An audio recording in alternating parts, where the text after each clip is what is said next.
Welcome to the final review of the Xiaomi Poco X3 NFC. In this review, we are going to get into the minutest details of this phone.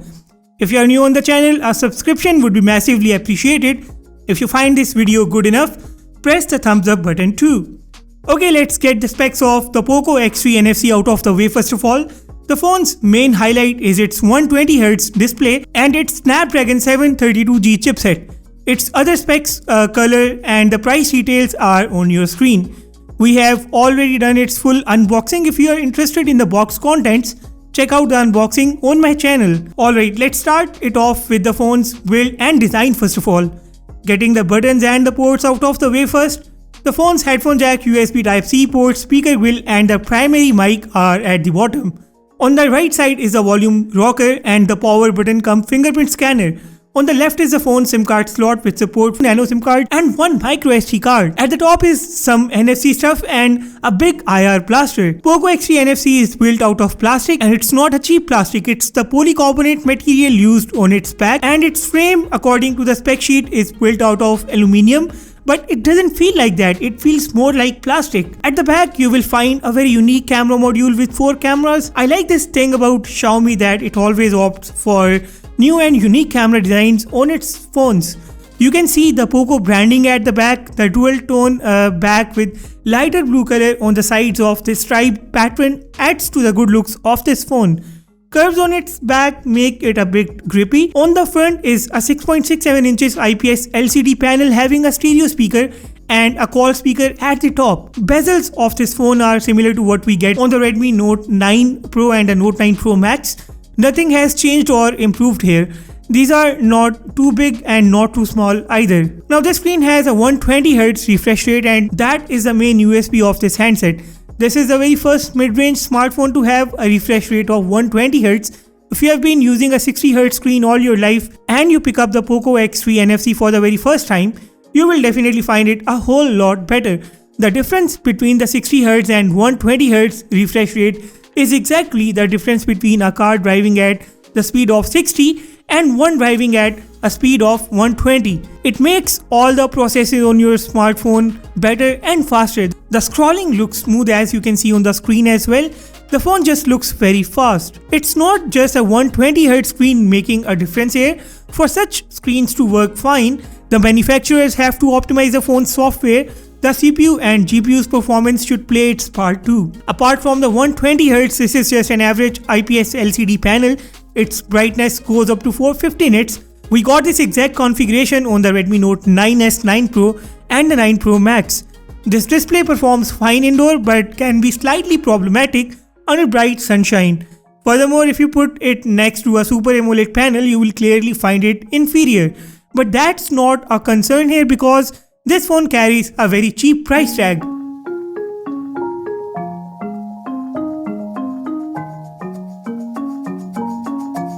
For security, the side-mounted optical reader works really fast.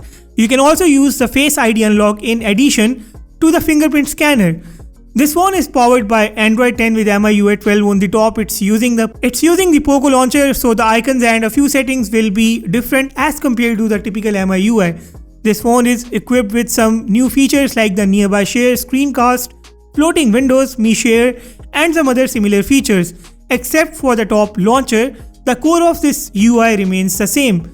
We are using the 6GB RAM and 128GB internal storage variant of this phone. Storage can be expanded using its microSD card slot. It's time to take a look into its hardware. This is the world's first phone with Snapdragon 732G chipset. This chipset is considerably better than the Snapdragon 730 and the 720. 732G is using the Adreno 618 GPU. The AnTuTu score of this phone easily crosses 280K, which in my opinion is a decent score for a phone of this league. I have also attached the Geekbench 5 score here, and lastly, the 3D gaming benchmark score of this phone is also on your screen. And by the way, I was the first guy to test this phone on the 3D benchmark application. The gaming now. One thing you need to keep in mind is that the 120Hz is not actually going to bump the FPS on your Poco X3 NFC. For example, PUBG Mobile's highest FPS rate in this game on the Poco X3 NFC is Ultra, and in this FPS mode the phone doesn't cross 40 frames per second. PUBG hits 60 FPS in the extreme settings only. The game runs very smooth on this phone. You find the movements more fluid, but it doesn't enhance the look of the graphics. I mean, the game elements are not as detailed, you will find them jittery. Other than that, the gameplay is extremely smooth and I thoroughly enjoyed playing the PUBG Mobile on this phone for a while.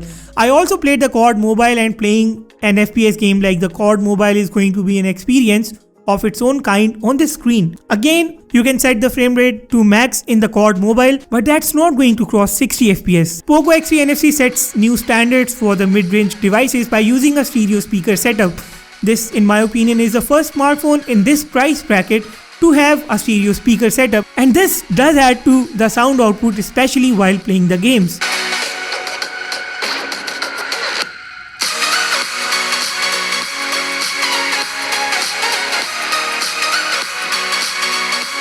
In the camera department, this phone's main rear camera is a 64 megapixel sensor. The remaining camera details, including its front 20 megapixels camera sensor, are on your screen. Its camera app is no different from the app of other Xiaomi or the Redmi phones. However, I can see some new features here, including the long exposure shots, the clone front and back, and so on. Camera result of this phone is just average. It produces nice colors and details, but it does have the tendency to blow off the highlights in some situations.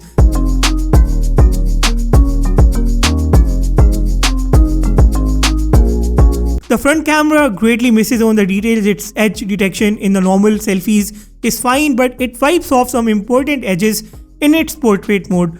This phone's low light performance is also just fine, and it's actually average.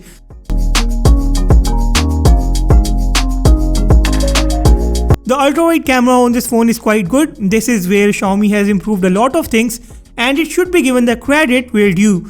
The 13 megapixels ultra-wide camera does a good job.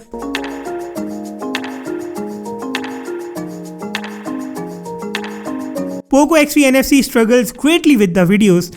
The videos do have the EIS support in all the modes, but the videos lack clarity and details. You can also watch my full camera review of this phone, where I have shared more than 50 camera samples, including the video samples for the front and the back camera. The battery now. And this part can be a bit confusing.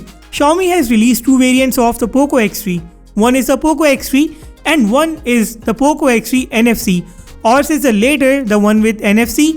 The POCO X3 is the one with a 6000 mAh battery, but the NFC variant is carrying a 5160 mAh battery only. So the battery performance of this phone is going to be just fine. With the 120Hz, it will easily touch 7.5 to 8 hours of the screen on time, but if you switch it to 60Hz, it will easily cross a figure of 10 hours for the screen on time. So the battery consumption really depends on how you use this phone, because the 120Hz mode is going to be a battery sucker. This phone comes with a 33-watt charger in the box, which can charge the phone up to 50% in 30 minutes. Xiaomi says 70%, but let's be realistic here. And this now brings us to the conclusion. After testing this phone thoroughly, the things that in my opinion make this phone stand apart from the competition include its 120Hz display, Snapdragon 732G chipset, a stereo speaker, and its unique camera design. If you ask me, these things make this phone a great value for money, at least for now. The things where this phone needs further improvements is the camera. Xiaomi can enhance that with the future software updates, and obviously we cannot get any hardware upgrades on this phone, so let's not talk about the technological caveats. Overall, the POCO X3 NFC in its league offers everything that the competition doesn't. The phone just doesn't have a glass build. Otherwise, it is better than Xiaomi's own Redmi Note 9 Pro and the Note 9 Pro Max. And not just that, this phone is better choice over Huawei's Y9A, the Nova 7i, and Samsung's Galaxy A31. Let me know about your thoughts in the comment section below. If you loved this video, please subscribe and press the thumbs up button too. With that said, I will sign off and see you all in the next video.